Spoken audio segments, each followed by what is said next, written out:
Welcome to Northern Ag TV for a special feature on Montana's barley industry. Recently, we attended the Molson Coors Barley Field Day at the elevator near Power.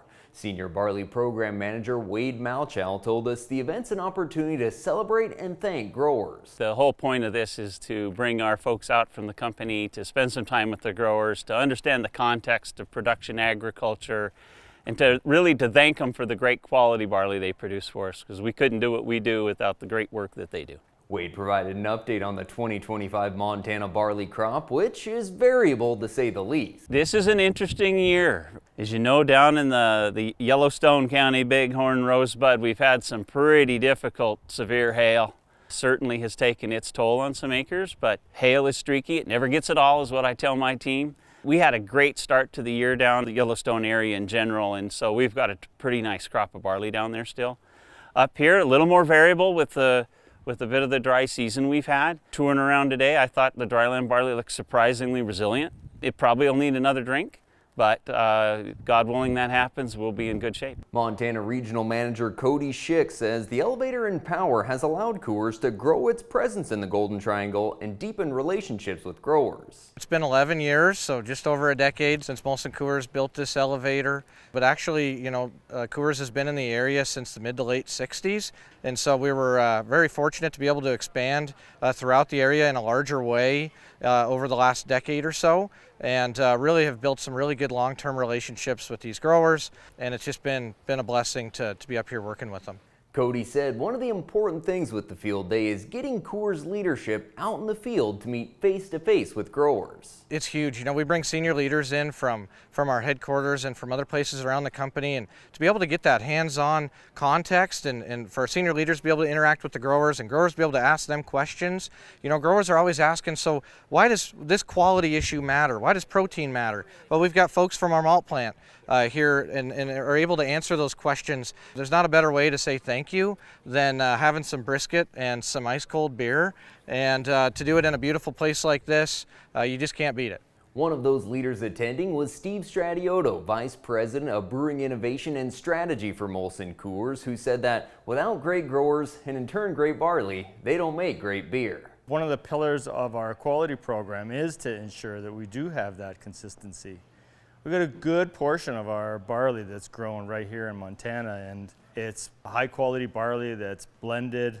We're constantly looking at developing new varieties that perform better in the field, better in the malt house, and better in the brew house to maintain that consistency. And so part of it is in the science, and part of it is in how we manage the ingredients to maintain that consistency. Steve talked about the valuable relationship that Coors has with growers. I get tremendously energized coming out here and actually speaking directly with the growers, but more than anything, actually looking them in the eye and thanking them for the work that they do, because I understand that Mother Nature sometimes throws us hardships. And I think that the partnership that we've built with many of them over decades is the key to the success of this barley program. The industry has seen a lot of changes over the years, and Steve said that while Coors is exploring new products, they're proud of how well the Coors legacy products continue to perform. We're focusing on trying to win in convenience at the moment. There are some mega trends, and one of the ones that we're probably most proud of is the success of Banquet.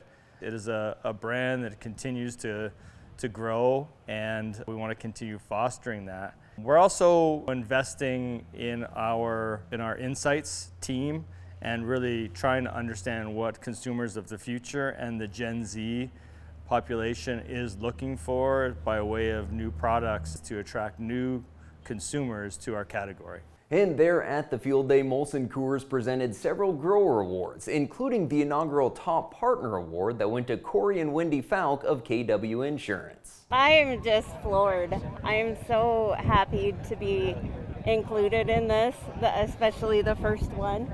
This is just amazing. It's an amazing company. They care about us. They care about sustainability. I just am speechless. It's awesome. Korey talks about their farm and how they're serving growers and working with Coors. Obviously, we sell crop insurance. We've tried to help people with education on that end, but we try a lot of things in the farm that are probably off the beaten track, and Coors has supported all of that, actually, and given us award even for trying things, which is great, because We certainly aren't the highest yielding growers, but I think we're trying things that hopefully will make things more sustainable going forward. Korey and Wendy also talked about just how challenging the last several years have been for growers. Heck, we're on to 10 years of drought now, which has been pretty tough, but I think maybe we're on the end of it, we hope. It's tough. I mean, I'll admit, even I'm having a tough time here. You can only go so many years into this and not have some sort of issue, right? But us talking together and sharing that stuff, that beyond the weather thing's just been phenomenal, I think, at least getting people to talk about it, and that's the biggest thing. It is. We just need to know that everybody knows someone that has had struggles, and it's okay to talk about it. And receiving one of the top grower awards was Denton area farmer Curtis Hershberger, who told us about their operation and what 2025 has been like.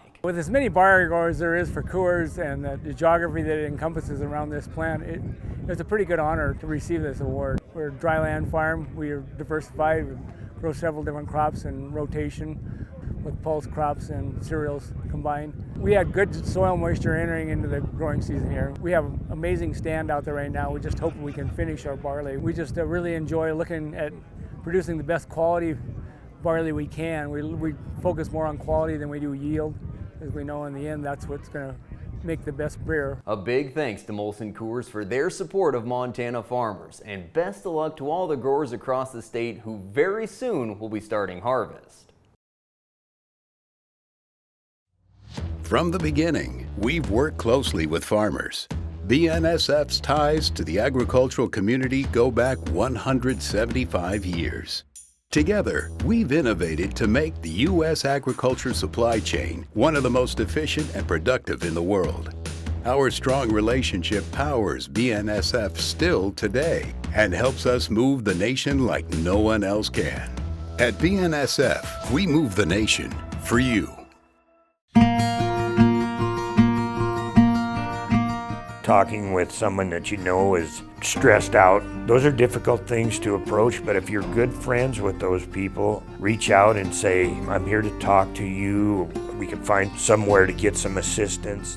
It's hard to get involved, but at the same time, you want to just say, hey, there is help available. For more tips in dealing with stress in agriculture or for free counseling for egg producers, visit beyondtheweather.com. Well, quickly looking at our markets, cattle futures have proved to have some staying power. After hitting all-time highs last week, they ran into steep pressure early this week, but then battled back, and lo and behold, live cattle set some new highs. Now, the cash-fed cattle trade was higher last week, but hasn't really set a trend yet this week, with packers having more cattle bought on deferred delivery. Box beef continues to slide lower, down more than $20 in the last 2 weeks. The video sale market has been just outstanding, besting year-ago levels and then some. So far in July, 5-weight steers have averaged $70 a hundredweight over last year, up 21%. We've got this week off from video sales, but next week features Northern Livestock Video's big 3-day summertime classic.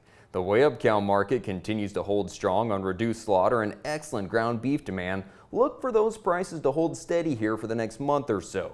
In Miles City this week, most of the cows brought 154 to 168, bulls 180 to 199, top at 215.